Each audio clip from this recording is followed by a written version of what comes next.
Senator Markey, please. Thank you, Mr. Chairman. The Trump administration's loyalty to big tech means bigger bills for American families, and this administration is giving AI data centers the green light to eat up our electricity in our nation while our bank accounts go into the red. So, Mr. Kratsios, are you aware of how much households' electricity bills are expected to rise over the next 4 years as a result of data center expansion? I'm not familiar with that number, no. All right, I'll inform you then. A recent analysis found that Americans' electricity bills are going to rise by as much as 25% over the next 4 years. 25% because of data center demand. So it's not just a future fear, it's a present problem. Households are already feeling the pinch.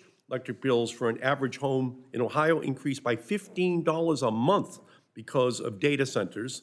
A worker making Ohio's minimum wage would have to work an hour and a half just to be able to afford Trump's data center tax on electricity in that state. And that's not to mention the rest of their electricity bill.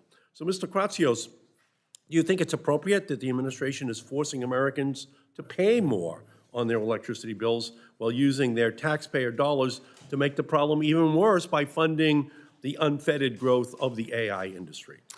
I do not believe there's been an administration in American history more committed to growing power generation for the American people and lowering energy costs for everyday Americans.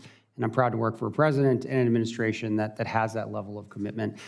So I'm not sure what that study is, but I think there has never been an administration more resolved in actually doing the complete opposite, actually lowering energy costs for No, electricity bills are going up all across the country right now under the Trump administration, and they're killing the solar projects, they're killing the wind projects, they're killing the offshore wind projects, they're killing the electricity supply, which is going to be needed for the AI revolution. They're killing it.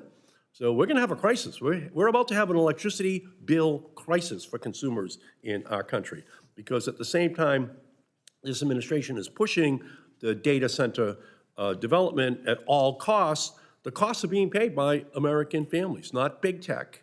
The electricity bills are going to be paid for by ordinary families in our country because Trump is stopping those new sources of electricity from being installed in our country.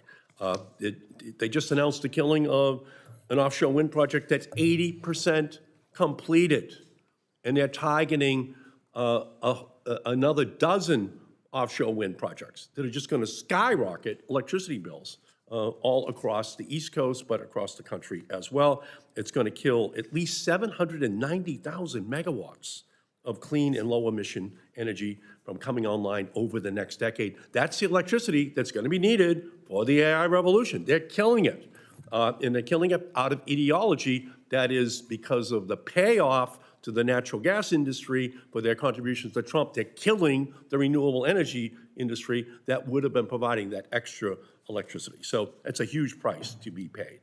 Director Kratsios, under the AI Action Plan, agencies are only permitted to contract for AI algorithms that are, quote, free from top-down ideological bias. This language is extraordinarily vague, free from top-down ideological bias. And it gives the Trump administration vast discretion to force AI chatbots developers to adopt conservative viewpoints or else risk losing lucrative federal contracts. This isn't traditional use of the government's procurement power. It is extortion. So let's get specific here. Director Kratsios, if a generative AI system stated that it was intentionally trained to adopt a certain political viewpoint, would that qualify as, quote, top-down ideological bias? Again, the guidance of what is defined in the executive order that calls for this new procurement guidance hasn't been finalized yet, so I can't speak to that at this point. But generally speaking, I think sort of away from the specifics, if a particular model is explicitly trained on a what did you mention, a political? It's top-down ideological bias. Sorry, what did you ask? Would that be a